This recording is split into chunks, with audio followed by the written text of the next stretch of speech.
I always hope my mother's in the room when people read stuff like that, but she never is. So, and I still can't believe I was your vice principal in 1989. Oh my goodness, a long time ago. And I'll tell you about it in a little while. I've got timey stories I'll share with you later. Anyway, it's an honor and a privilege for me to be here. When Carol phoned me and asked me to speak at your AGM, I accepted right away for two reasons. The first one, your organization is held in high regard in all of the circles I move in, whether it's at the hospital, United Way, Success by Six, Shepherds of Good. Everywhere I go, they know who you are, and they know the work that you do. I know the work that you do. In fact, we're neighbors. I have a cottage on Big Crosby Lake, right across from your lake, so I'll have to come visit in the summer, I think. But anyway, your theme is stories, and it talks on the front here about stories of great leaps forward. And I want to take that theme. That's the second reason I wanted to speak tonight, was because I love stories. I think there's two great powers in the universe. The first one's love, okay, number one. And the second one is the power of a good story. So I want you to imagine you're not sitting in a stuffy boardroom here, but we're at the campfire. And you all know about campfires, don't you? If anybody knows about campfires, it's you guys, all right? We're at the campfire and I'm going to tell you some stories. And I'm going to tell you about a man I truly respect that I've never met. And then I'm going to tell you about me. I'm not an authority on anything except one thing. I am the world authority on my life. I know more about my life than anybody in the room, okay? So smile, that was a joke, okay? Wake up. Anyway, I want to tell you about a man called Charles Plumb. Charles Plumb was 23 years old, and he was a fighter pilot during the Vietnam War.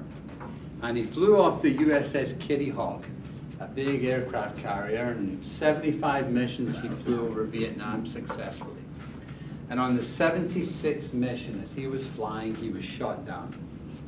And he parachuted out of the airplane, and he didn't land safely. He landed in the hands of the enemy, the Viet Cong. And they put him in a prison for over 4 years, a little wee room, by himself. When Saigon fell, he was released and he went back to America. And one day he was sitting in a restaurant with his wife and having lunch, and a stranger came over and he said, "Excuse me, sir, you're Captain Charles Plumb, aren't you?" He said, "Yes, I am." And he looked at this man, didn't recognize him. And the man said, "You don't know me, but I was a sailor on the USS Kitty Hawk. My job every day on a great big long table in the bows of that ship was to lay out your parachute, make sure the silk was all folded properly and not tangled, and all the wires and the ropes were fine, folded up. And I had your picture on the wall, because this was, to some, a boring job. But I knew if I didn't do that right, and you needed that parachute, you would die. I packed your chute every day." And he shook his hand and he said, "I guess it worked, didn't it?" And they laughed about that, and Charles Plumb told them about how he parachuted and what happened. And the man went away and never saw him again. And Charles Plumb got to thinking about that, and he thought about how every day on that ship he was a big ace pilot, Top Gun.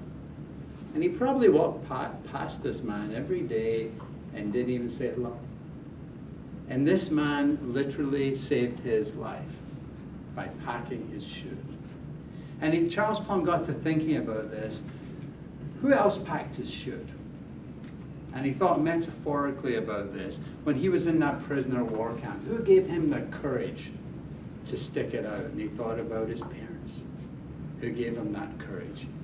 And he thought about the spiritual chute that was packed. He thought about his pastor, his priest back home at his church, who gave him the power of prayer and packed his spiritual chute. And he thought about his teachers at school, who packed his mental chute. And I ask you the question tonight, the first of a couple of challenges I'm going to give you, and who packs your chute? And whose chute do you pack? In your life, whether you know it or not, there are people who are responsible for you sitting in that chair tonight. You're the result of the love of thousands. Think about that, back through your family. And people have influenced your life. And you may not be able to come up with a name of somebody right now, but you will on the walk home or on the bus home, the car home, or tomorrow. Somebody who has influenced your life in a very positive way. I was born in a little village in Scotland, and 500 people lived in that village, and all the men in that village were coal miners. My father was a coal miner, his father was a coal miner, his father was a coal miner. So I had no illusions about what I was going to be when I grew up. On my 16th birthday, May 20th, I was going to quit school, and I was going to go down the mine. Half a mile straight down in a cage, and then 5 miles out under the North Sea in a little train, and I would dig coal until one of two things happened. One, I'd be killed in that mine, or two, I would die of silicosis of the lung from breathing in coal dust. That was going to be my life. And I went to the little elementary school in the village, and it had two teachers, the headmaster and his wife. And she taught grade 1 to 4, and he taught grade 5 to 8.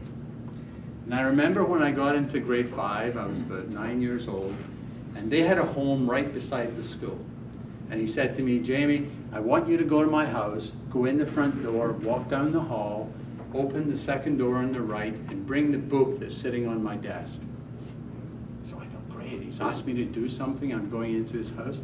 And I went, I opened the door, I walked down the hall, I opened the second door in the right, I walked into the room, I picked up the book, and my life changed forever. Because I looked at the back wall, and it was covered in books from the floor to the ceiling.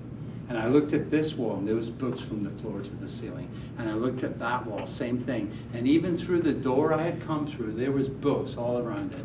And I thought, how could one human being have read all those books? And he was a short man, he was only about 5'5". He grew 4 inches in my mind right there. And I picked up the book and I took it back to him and I said, sir, have you read all those books? And he said, way more than that, Jamie, and he grew another 4 inches. And he started lending me books and giving me books. And I had 2 bricks in my bedroom that I shared with my brother and sister, and a shelf, and I started putting the books on it. And then I had 2 shelves, and then I had 3 shelves. And I was the only other human being in that village of 500 people who had a library. I'd heard there was places like this in Glasgow and Edinburgh full of books. I'd never been in one. He gave me the great gift of books. Later on, we had no gymnasium in our school. The phys ed program consisted of this. Put on your coat, we're going for a walk.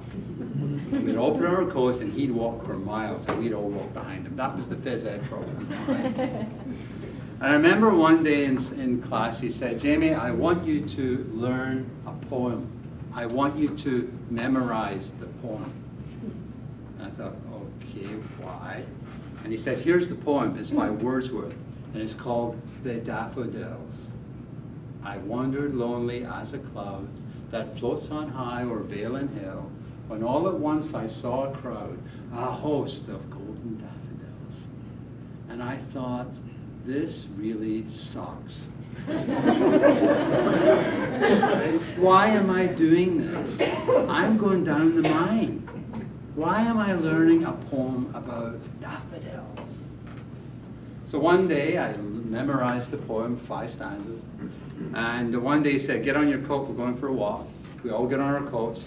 We went out walking. It was February in Scotland, which is spring. And we went round the side of this hillside, and there on the hillside it was covered in daffodils. And I said to him, sir, look, daffodils, just like in the poem. Do you think Wordsworth was here? And being a good teacher, he didn't say, don't be stupid, Wordsworth was dead. He lived in England, he never got here. He said, you think? And he gave me the second great gift of my life, which was the gift of poetry. And the last verse of the poem goes, for oft when on my couch I lie, in vacant or in pensive mood, they flash upon that inward eye, which is the bliss of solitude. And then my heart with gladness fills, and dances with the daffodils. What a gift.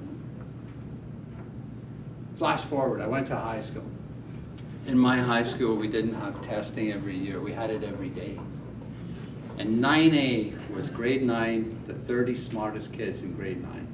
9B was the next 30 smartest kids. 9C, 9D, 9E, 9F, 9G, okay?